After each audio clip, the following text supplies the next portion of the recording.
আমাদের দেশের সবকিছু হিসাবে যদি আমরা কম্পেয়ার করি, আমাদের জনসংখ্যা 20 কোটি কম না, যে যত কথাই বলুন।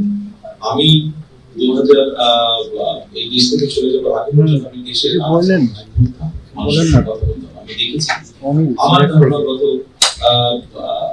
মোটামুটি 20 বছরের হিসাব যদি করি, 20 কোটি কম হয়ে গেছে। এখন আপনি ধরেন আমাদের ওসমানী মেডিকেল কলেজ, আপনি তো ওখানে আছেন, আমরা যদি দেখি ওসমানী মেডিকেল কলেজে উদাহরণস্বরূপ ধরেন আপনার ওসমানী মেডিকেল কলেজে প্রতিদিন হসপিটাল কর্তৃপক্ষ সেফ 1000 মানুষকে ট্রিট করতে পারে। গভর্নমেন্ট থেকে তাদেরকে যে ওষুধপত্র দেওয়া হয়, যে সার্জিক্যাল ট্রিটমেন্ট দেওয়া হয়, যে ব্যান্ডেজ, সিরিঞ্জ, সেটাই 1000 লোককে সে ম্যানেজ করতে পারে। কিন্তু আপনি যদি সকালে দেখেন যে কাজ করে এক্সপেরিয়েন্স আছে, আপনার না হলে ওখানে 2000 লোকের কি প্রতিদিন 2000 লোক। এখন যতই আপনি তাকে 24 ঘন্টা আপনি ট্রিটমেন্ট দেন না কেন, আপনি 1000 লোকে যেতে পারছেন না, আপনার ক্যাপাসিটি। এখন মানুষ অসুস্থ হচ্ছে, আসছে এখানে আমরা প্রাইভেট এবং public partnership. Private public partnership কি? প্রাইভেট পাবলিক পার্টনারশিপ হচ্ছে, ধরেন ওসমানী মেডিকেল কলেজে একজন মানুষ আসলো আপনার কিডনি ডায়ালিসিস করে। কিডনি ডায়ালিসিস করে একটা মেশিন আছে, আমি শিওর একটা মেশিন আছে। আমি উদাহরণ হিসেবে একটা মেশিন আছে। এখন একটা মেশিন পুরো মাসে হয়তো 100 জন লোককে ডায়ালিসিস করবে, কিন্তু দেখা যাচ্ছে যে ওখানে ডায়ালিসিস করার জন্য যে কিউটা সেখানে 200 লোক। আমাদের প্রাইভেট এখানে নিশ্চয়ই হসপিটাল আছে যারা একই ফ্যাসিলিটি আছে, ওনার নাম sorry north east medical, north east medical dialysis machine আছে। সেই ডায়ালিসিস মেশিনের ক্যাপাসিটি হচ্ছে 100।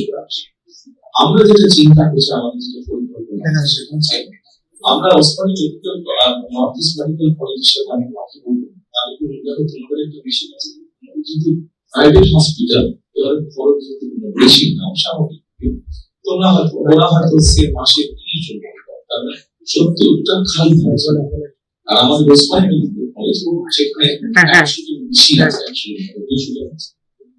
আমরা ওদের সাথে কথা বলে ওদের সাথে আলোচনা করে আমরা ওদেরকে কি পরিমাণ পেমেন্ট করবো, কারণ একটা তো হিসাব জানাই থাকে যে কি করে খরচ হতে পারে তাদেরকে মিনিমাম তাদের একটা প্রফিট ধরে আমরা বলবো যে তুমি কেবিনে রাখবা, বেশি কেউ যদি বলে থাকতে চায় সে নিজে দিবে, বা কেবি পর্যন্ত সবটা কম হবে। তখন আমরা ওই যে 100 জন আছে, 100 জনকে আমরা সরিয়ে নিয়ে এসে এদেরকে নর্থ ইস্ট মেডিকেল কলেজে তাদেরকে আমরা দিব।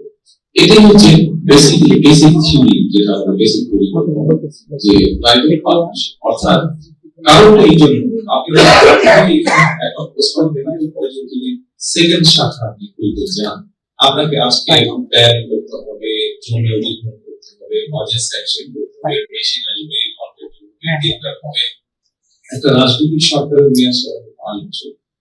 By the time you finish the hospital, তার কাজ শেষ হয়ে যাবে, রোগী যখন সেবা পাবে, তাদের একটা সরকারের মেয়াদ শেষ, রোগীও সেবা পাবে। কিন্তু মূল বিষয়টা এখানে সরকারের মেয়াদ শেষ, এটা মূল বিষয়। মূল বিষয়টা হচ্ছে আপনার সেই ডায়ালিসিস 5 বছর ওয়েট করা সম্ভব না, যখন মারাই যাবে, অসুস্থ মরেই যাবে।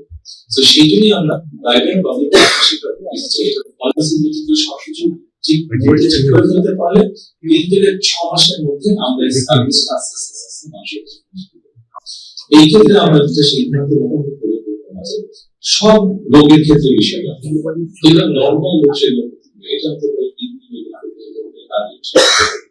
ক্যান্সার পেশেন্ট, এখন যেগুলো সিরিয়াস লেভেল অসুখ সেগুলোর ক্ষেত্রে আমরা প্রাইভেট পাবলিক পার্টনারশিপটা এরকম একটা পলিসি। এখানে আমরা আরেকটি আপনি দেখেন, আপনি করলেন তারপরে প্রাইভেট পার্টনারশিপ পাবলিক পার্টনারশিপ, তারপরে আপনার মূল লক্ষ্যকে মানুষকে সুস্থ রাখা, মূল লক্ষ্য হচ্ছে মানুষকে সুস্থ রাখা। সেই জন্য আমরা আরেকটি পরিকল্পনা করেছি। আমি জানি না আপনাদের সাথে একটি শব্দ পরিচয় বললি বিএনপির প্রথম আমলে শহীদ রাষ্ট্রপতি জিয়াউর রহমান সারা দেশে গ্রামের মানুষ যাতে বেসিক স্বাস্থ্য সুবিধা পায়, সেই জন্য পল্লী চিকিৎসক বেসিক ট্রেনিং তারা মানুষের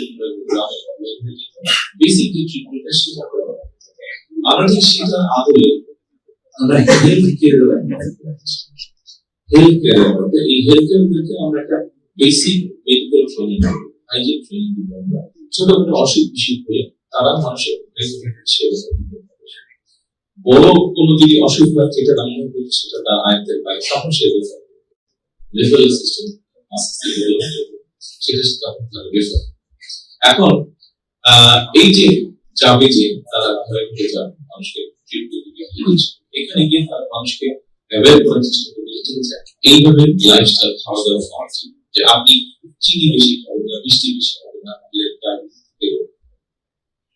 আপনি ভাজা পোড়া এই ধরনের জিনিসটা খাবেন না, গরু গোশত চর্বি টর্বি এটা বাদ দিয়ে খেতে হবে না, শাক সবজি বেশি খাবেন, গ্রিন ভেজিটেবল চেষ্টা করবেন বেশি খাওয়ার জন্য। তাহলে যেটা হবে সেটা হচ্ছে যে তারা কার্ডিও সমস্যা কম।